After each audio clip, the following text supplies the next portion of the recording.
ಗುರುಭ್ಯೋದಯ ನಮಃ. ಸಮಸ್ತ ವಿಜಯ ಕರ್ನಾಟಕ ವೀಕ್ಷಕರಿಗೆ ನಾನು ನಿಮ್ಮ ಬಾಲಸುಬ್ರಹ್ಮಣ್ಯ ಮಾಡುವ ಅನಂತ ನಮಸ್ಕಾರಗಳು. ಸ್ನೇಹಿತರೆ, ನೋಡಿ, ಒಂದು ವಿಶೇಷವಾದಂತಹ ಮಾಹಿತಿ ಈ ಮಚ್ಚೆಗಳ ವಿಚಾರ. ಏನು ದೇಹದ ಭಾಗದಲ್ಲಿ ಎಲ್ಲೆಲ್ಲಿ ಮಚ್ಚೆ ಇರ್ತದ ಆ ವಿಚಾರದ ಬಗ್ಗೆ ಒಂದಷ್ಟು ಮಾಹಿತಿಯನ್ನು ಕೊಡ್ತೀನಿ.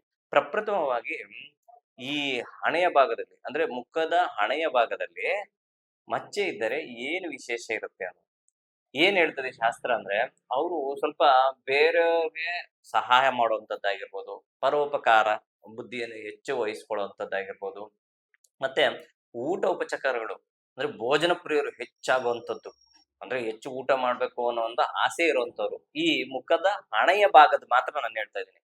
ಆ ಆ ರೀತಿ ಇದ್ದವ್ರಿಗೆ ವಿಶಾಲವಾದಂತಹ ಮನೋಭಾವನು ಸಹ ಇರ್ತಾರೆ, ಜೊತೆಗೆ ದೀರ್ಘಾಯುಗಳು ಸಹ ಆಗಿರ್ತದೆ ಅಂತ ನಾನು ಹೇಳ್ತಾ ಇರೋಂಥದ್ದಲ್ಲ, ಶಾಸ್ತ್ರ ಹೇಳೋಂಥದ್ದು.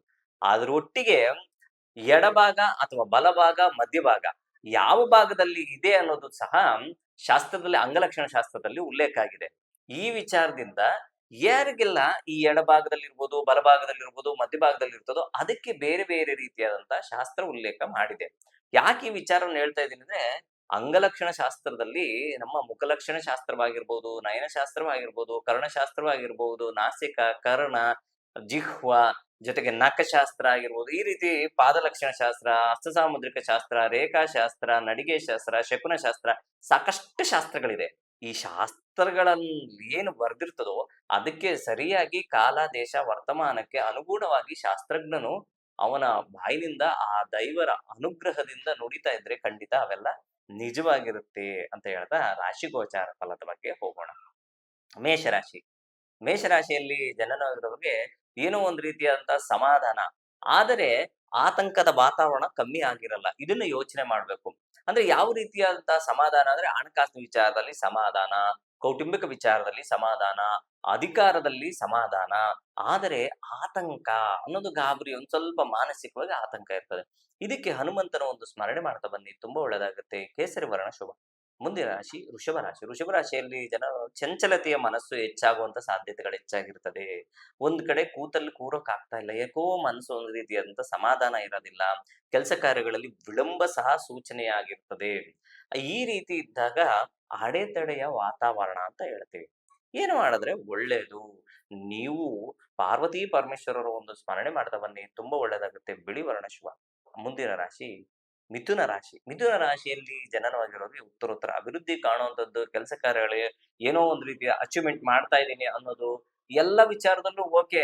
ಆದ್ರೆ ಒಂದನ್ನು ಮಾತ್ರ ಗಮನ ಹರಿಸ್ಬೇಕು, ದುಂದು ವೆಚ್ಚ, ಆ ಅಂದ್ರೆ ಖರ್ಚು ಜಾಸ್ತಿ ಆಗುವಂಥದ್ದು. ಈ ಖರ್ಚಿನ ವಿಚಾರವನ್ನು ಹೊರತುಪಡಿಸಿದ್ರೆ ಮಿಕ್ಕೆಲ್ಲ ವಿಚಾರದಲ್ಲೂ ಸಂಪೂರ್ಣ ಶುಭ ಫಲಗಳನ್ನ ಕಾಣ್ತೀರ. ಏನ್ ಮಾಡ್ಬೇಕು ಹಾಗಿದ್ದಾಗ? ಆ ಮಹಾಲಕ್ಷ್ಮಿಯ ಒಂದು ಸ್ಮರಣೆ ಮಾಡಿ. ಗುಲಾಬಿ ವರ್ಣ ಶುಭ. ಮುಂದಿನ ರಾಶಿ ಕರ್ಕಟಕ ರಾಶಿ. ಕರ್ಕ ರಾಶಿಯಲ್ಲಿ ಜನರು ಸ್ವಲ್ಪ ಆರೋಗ್ಯದಲ್ಲಿ ಇನ್ನ ಸರಿ ಹೋಗಿಲ್ಲ ಅನ್ನೋ ಒಂದು ಭಾವನೆ ಬರುವಂತದ್ದು, ಕಾಲಿಗೆ ಸಂಬಂಧಪಟ್ಟಿರುವಂತದ್ದು ಸ್ವಲ್ಪ, ಮತ್ತೆ ಅಜೀರ್ಣವಾಗುವಂತದ್ದು, ಈ ರೀತಿ ಇದ್ದಾಗ ಸ್ವಲ್ಪ ಆರೋಗ್ಯದ ಬಗ್ಗೆ ಗಮನ ಹರಿಸಿ. ಇನ್ನ ಹಣಕಾಸಿನ ವಿಚಾರದಲ್ಲಿ ಕುಟುಂಬದಲ್ಲಿ ಸ್ವಲ್ಪ ಒಳ್ಳೆಯ ವಾತಾವರಣ ಇರ್ತದೆ. ಧನ್ವಂತರಿಯ ಒಂದು ಸ್ಮರಣೆ ಮಾಡಿ, ತುಂಬಾ ಒಳ್ಳೆಯದಾಗುತ್ತೆ. ಕೇಸರಿ ವರ್ಣ ಶುಭ. ಮುಂದಿನ ರಾಶಿ ಸಿಂಹರಾಶಿ. ಸಿಂಹರಾಶಿಯಲ್ಲಿ ಜನನವಾಗಿರೋ ಷಷ್ಠ ಸ್ಥಾನದಲ್ಲಿ ಚಂದ್ರ ಸಂಚಾರ ಮಾಡ್ತಾ ಇದ್ದಾನೆ. ರಾಶಾಧಿಪತಿ ಆದಂತಹ ಅವನು ಉಚ್ಚ ಕ್ಷೇತ್ರದ ಸ್ಥಿತನಾಗಿದ್ದಾನೆ. ಆರೋಗ್ಯದಲ್ಲಿ ಒಳ್ಳೆ ಒಂದು ಸ್ಥಿತಿ ಇರುತ್ತದೆ, ಅಧಿಕಾರದಲ್ಲಿ ಒಳ್ಳೆ ಒಂದು ಆಡಳಿತ ಇರುತ್ತದೆ. ಆದರೆ ಈ ಮಾನಸಿಕವಾಗಿ ಸ್ವಲ್ಪ ಏರಿಳಿತದ ವಾತಾವರಣ ಇರ್ತದೆ. ಇದನ್ನ ನೀವು ಗಮನ ಹರಿಸಬೇಕು. ಯಾಕೆ ಈ ರೀತಿ ಆಗ್ತಾ ಇದೆ? ಒಂದು 5 ನಿಮಿಷ ಯೋಚಿಸಿ ನೀವು ಮಾತಾಡ್ತಾ ಬಂದ್ರೆ ಎಲ್ಲ ಕೆಲಸ ಕಾರ್ಯಗಳು ಸುಗಮವಾಗಿ ಸಾಗೋದ್ರಲ್ಲಿ ಎರಡು ಮಾತಿಲ್ಲ. ಈ ಒಂದು ಮಾನಸಿಕ ವಿಚಾರಕ್ಕೆ ಹೋಗೋದಕ್ಕೋಸ್ಕರ ಚಂದ್ರಶೇಖರ ಪರಮೇಶ್ವರನ ಒಂದು ಸ್ಮರಣೆ ಮಾಡ್ತೀವಿ, ತುಂಬಾ ಒಳ್ಳೇದಾಗುತ್ತೆ. ಬಿಳಿ ವರ್ಣ ಒಳ್ಳೆಯದು.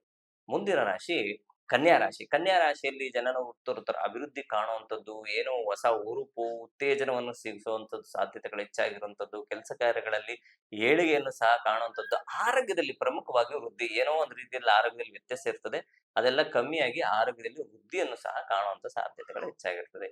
ನೀವು ಮಾಡ್ಬೇಕಾಗಿರುವಂತದ್ದು ಪ್ರಮುಖವಾಗಿ ಹನುಮಂತನ ಸ್ಮರಣೆ, ಕೇಸರಿ ವರ್ಣ ಶುಭ. ಮುಂದಿನ ರಾಶಿ ತುಲಾ ರಾಶಿ. ತುಲಾ ರಾಶಿಯಲ್ಲಿ ಜನರು ಸ್ವಲ್ಪ ಸಮಾಧಾನ, ಸ್ವಲ್ಪ ಚೇತರಿಕೆ, ಆರೋಗ್ಯದಲ್ಲಿ ಸ್ವಲ್ಪ ಚೇತರಿಕೆ, ಹಣಕಾಸಿನ ವಿಚಾರದಲ್ಲಿ ಸುಧಾರಣೆ, ಸಂಪೂರ್ಣವಾಗಿ ಅಲ್ಲದೆ ಹೋದ್ರು ಸ್ವಲ್ಪ ಸುಧಾರಣೆಯನ್ನು ಕಾಣುವಂಥದ್ದು, ಕುಟುಂಬದಲ್ಲೂ ಸಹ ಸಮಾಧಾನವಾದ ವಾತಾವರಣವನ್ನು ಖಂಡಿತ ನೀವು ನಿರೀಕ್ಷಿಸಬಹುದು.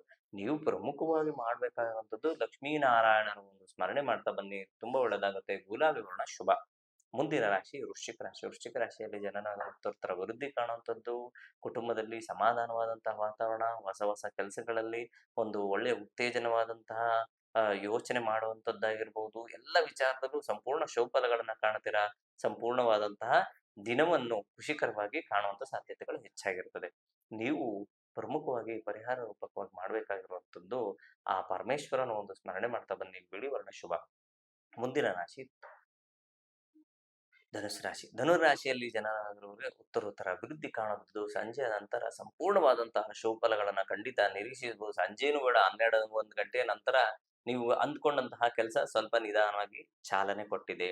ಆ ಕೆಲಸದಲ್ಲಿ ಲಾಭವನ್ನು ಗಳಿಸ್ತಾ ಇದೆ. ಈ ರೀತಿ ಮನೋಭಾವ ಮೂಡುವಂಥದ್ದು.